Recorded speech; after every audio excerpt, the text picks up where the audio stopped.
It's August 26, 2024, and this is the Climate One audio newsletter. I'm producer Austin Colon. And I'm producer Megan Basilia. Hey Megan, what's a climate-conscious Republican to do? The leaders at the top of the Republican Party want the U.S. to double down on carbon-intensive oil and gas and avoid reckoning with the damage they cause. As temperatures continue to rise, a majority of young Republican voters say clinging to that stance could spell trouble for the sustainability of the GOP. And yet conservatives aren't a monolith when it comes to climate.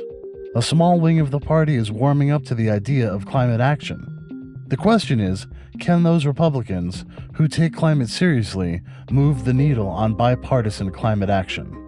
Listen now on climateone.org or wherever you get your pods. And if you're in the Bay Area and want to join us for a live recording of Climate One, then listen up, because we have 3 upcoming events with some very exciting guests.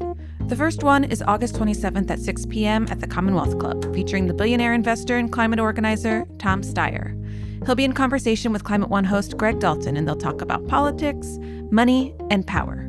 That's Tuesday, August 27th. Then, on September 16th at 6 p.m., environmental icon Jane Goodall returns to Climate One to reflect back on her life's work. She'll also talk about how we can heal our relationship with nature by better understanding ourselves. She'll be joined by Greg and Rhett Butler, founder of the nonprofit media organization Manga Bay. That's at the Sidney Goldstein Theater on Monday, September 16th. And that same week, on Wednesday, we'll be joined by Justin Pearson. You may know Justin as one of the legislators who was kicked out of the Tennessee House for protesting in support of common-sense gun regulation. He's also a strong advocate for climate and environmental justice. The Sierra Club recognized him as the 2023 National Changemaker of the Year. He'll talk about all that and more with Greg at the Commonwealth Club. That's Wednesday, September 18th. Tickets for all of our events can be purchased at climateone.org. Here's what we're reading this week. Canadian rail lockout threatens to cause shipping emissions to spiral. Canada's 2 largest freight rail companies, Canadian National and Canadian Pacific Kansas City, have locked out their workers. The lockout, which comes after months of bargaining with the rail worker unions, has already sent truck and ship freight traffic skyrocketing as logistics firms prepared for the railroads to shut down, with truckers expected to pick up much of the demand. While the rapid deployment of truckers is welcome news for North American supply chains, it is bad news for emissions reduction goals. A standard freight train can haul the equivalent of hundreds of trucks, and shipping goods by rail uses significantly less energy per mile traveled than shipping goods by truck. Trains also have been electrified for decades in certain regions, while electric trucks are still a work in progress. And while it is unlikely that trucks could make up the loss in train traffic, any increase in truck traffic is going to hurt border communities which have for decades borne the brunt of the negative environmental impacts of trade between the United States and Canada. The 2 countries have in the past negotiated treaties related to pollution, mostly focused on contamination of air and water that cannot be easily constrained to a single nation. In 2018, the 2 longtime allies added certain vehicle emission standards to the existing US-Canada Air Quality Agreement, a move that was heralded by climate activists. The following year, Canada signed a Memorandum of Understanding with California, specifically dedicated to the state's light-duty vehicle standards.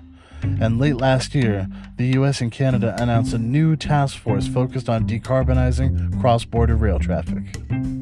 Here are some other headlines we're following. From NBC Bay Area, Chevron settles with Richmond, California for $550 million. From Utility Dive, the EIA expects 62.8 gigawatts to come online in 2024, led by solar and energy storage. From Reuters, Trump says he may end EV tax credit and is open to naming Elon Musk to an advisory role or cabinet job should he win in November. From The Hill, climate groups say they're putting $55 million into pro-Harris ads. All right, let's connect the dots. The cryptocurrency mining company Greenidge is suing the state of New York in a last-ditch effort to avoid the closure of its gas-powered operations. As crypto prices have climbed over the past few years, Greenidge's digital mining efforts have intensified, leading to increased emissions, violating the state's Climate Leadership and Community Production Act. Air permits are typically associated with power plants and refineries, not cryptocurrency. But the computing required to generate new stakes in digital currencies like Bitcoin uses massive amounts of electricity, and that causes many miners to turn to fossil fuel-intensive sources of energy generation like gas and coal. Are the energy needs of cryptocurrency worth its emissions output? Climate One spoke with a slate of experts to find out. Listen now at climateone.org. One more thing. With the presidential election just a few months away, many of us, especially those deeply concerned about climate issues, are experiencing increased anxiety and uncertainty.